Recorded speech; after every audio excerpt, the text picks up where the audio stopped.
Hello everyone, welcome to my YouTube channel. তো চলে আসলাম নতুন একটি ভিডিও নিয়ে। তো আজকে ভিডিওটা হলো আমরা কিভাবে আমাদের ফোনে আননোন নাম্বার থেকে কল আসলে আমরা কিভাবে দেখবো এটা কার নাম্বার এবং তার ছবি সহ।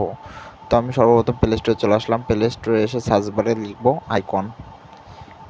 তো দেখুন আমাদের ফার্স্টে যে অ্যাপসটা আসবে এটা ইনস্টল করে নেব। তো আমাদের অ্যাপসটি ইনস্টল হচ্ছে।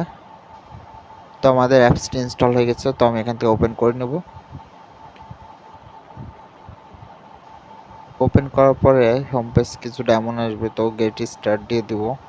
এখান থেকে আমরা আমাদের আইকন এই অ্যাপসটা অ্যালাউ করে দিব। এখানে একটা নাম্বার, ফোন নাম্বার দিয়ে দিব আমাদের। তো আমরা যে কোনো একটা ফোন নাম্বার দিয়ে দিলাম, তারপরে এটা লোড নেবে। তো আমরা এখানে কোনো নাম দেবো না, দিস ইজ মি এটা সিলেক্ট করব।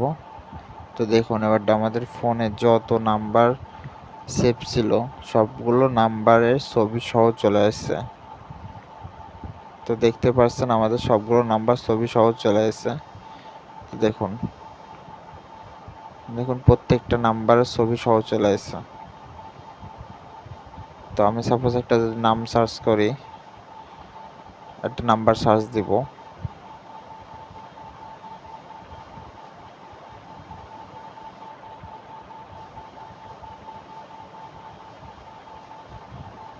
দেখুন এই নাম্বারটা কার নামে রেজিস্ট্রেশন করা এটা আমরা দেখতে পারবো। নাম্বারটি চলে আসছে, এটা যার নামে রেজিস্ট্রেশন করা তার ছবি সহ চলে আসছে। তো আমরা এইভাবে এই নাম্বারটি বের করতে পারি, নাম এবং তার ছবি সহ বের করতে পারি। তো আজকে ভিডিওটা এই পর্যন্তই, দেখা হচ্ছে নতুন কোনো ভিডিওতে। সে পর্যন্ত ভালো থাকবেন, সুস্থ থাকবেন।